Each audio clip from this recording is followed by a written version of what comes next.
Yeah, then how do we deal with a difficult spouse? Talking from the woman, a woman's angle. Okay, from a woman's perspective, I know that every woman has an entry point. There's how you would approach a woman, there's what you say to a particular woman. This time, don't forget we're talking about your spouse.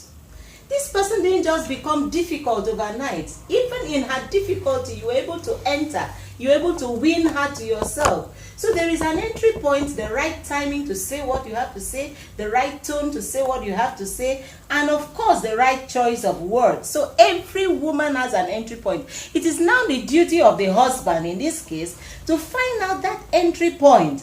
Perhaps, over time, people forget what made them go after the woman. So at this point, you have to go back. You don't change a winning team. You just have to go back, explore that entry point again, and harness the best from it. What about when you've explored all? You've used the softwares and every other thing you can. Every other medium you can. Okay. But the woman is still very difficult. Do you agree with me that are very extremely difficult wives? Yeah, be that as it may, there are women that are really, really difficult. But I want you to I just want you to know that this didn't start overnight. Something must have happened. Remember, yes, everyone was born blank into the world. Okay. Whatever attitudinal issues there may be was imbibed. And those things can be unlearned. So it will take a lot of patience for you to find out what really, really transpired, so that you can, help the woman come out of the situation. If you keep saying, oh, this woman is so difficult, this woman is so difficult, and don't forget that words are powerful. As you are saying she's difficult, she'll become more and more difficult. Yes, and hardened. So there is something that the man can do. What caused this? Sit down. When she is sure, when a woman is very certain that she can win your confidence in opening up to you, she will do it. And I'm sure that you will see why she got to that point, and you're the right person to help her out. Now, did you know that part of this difficulty is that a man should help in the house? Okay.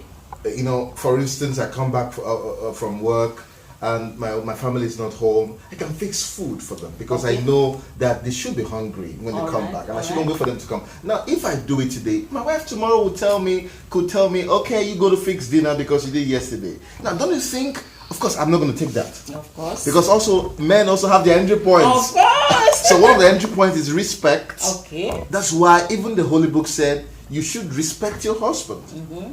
Now, you have to respect them, you have to appreciate them, you have to also have reverence for them, as it were. You have to give them a special place. Mm-hmm. Every man likes that special place. Of course. Okay, special plates, special tray, special approach to things, and also making the house to look neat, because men are also moved by what they see. Of course. You, the wife, you move them because the way you dress is very important. Most of the men that go cheating outside is because their wives have refused to dress the way they were dressing that made the man to go after them in the first place. Okay. At the moment you change your dressing pattern, the man could also change his his preference for you, and start going after the person that dresses that way you dressed before he went hunting after you. Okay. So that's an entry point too. Always dress in a way that you Be dressed. on point. Yeah. You have to dress in a way that you dressed that made him to come after you. That's an entry point for him. And also, I won't say this, you also should try to, as much as possible, add varieties. I've talked about that before. To whatever you do, That's the foods you cook, varieties must be added. Surprises. Then in the bedroom also surprises. Very important. If there is monotony at the bedroom, then there's going to be a problem somewhere. You can say that. The bedroom should not be a place of monotony. It should be a place of varieties. Oh yeah. Blow his mind every day. Then he's going to come back naked to you and every not day.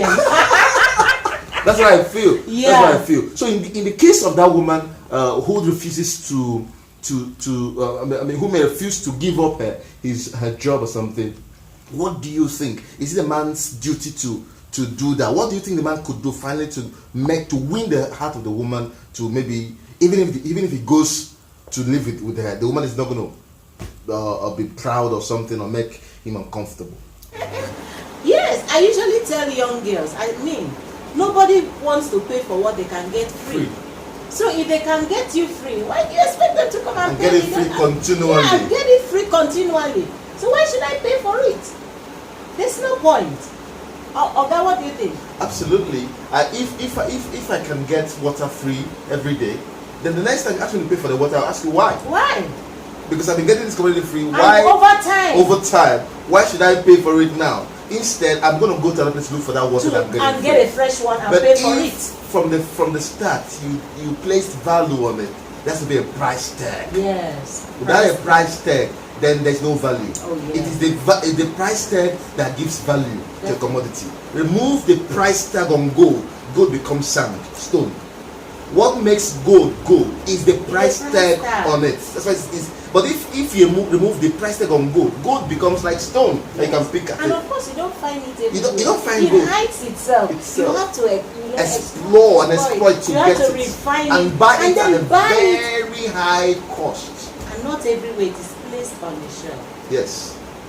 So that's the price tag. There's price tag for everything. If you don't place a price tag on you, on yourself, that means add value to yourself. Keep adding value to yourself and allow that value to be bought. Yes, absolutely. That's why you have to tell people, when you dress, cover yourself. Yes. When you leave your breast open, it means it's got no value. When God made Adam, when they disobeyed, God had to sew clothes, leaves to give them to cover their nakedness because of the value on it. Now, God Himself places value on certain parts of our body that He had to go and become the first tailor to sew clothes for Adam and Eve. Yeah. So if there was no value, so why do we now open those parts that God had sewn clothes to give to man to cover himself, cover his nakedness? And do you know that one cannot value you beyond the value you give to yourself? Absolutely. Now, do you know what makes some parts of our body valuable? Because they are always covered. There's nothing different from my eyes and my nose to those parts I cover. What makes those places valuable? Because they are covered. Anything that is covered. There is the difference between bottled water and the water you see in it, because this one is packaged and covered. There's nothing different. Water is water. Water is water. The one that is raining from the sky. So you can say it's the packaging. It's the packaging. It's the packaging. That is the value. It's the packaging. You put this one on the branding. Oh yes. Packaging the packaging, the branding, the blending. The blending. So when you package whatever you have, people will go for it. Definitely. So absolutely, when you open yourself up easily, it means you're cheap. This is what you tell. I'm a cheap commodity. I'm a cheap commodity. Anybody can. And I can be found everywhere. But when you cover it, people have to go to seek after that thing that you have covered, because gold is sought after. Do you know people can travel from afar continents to look for gold? So when you cover yourself very well, people look for you. But when you make yourself available at any point, people throw you with their legs. With their legs. Absolutely. That's a principle. It's a principle.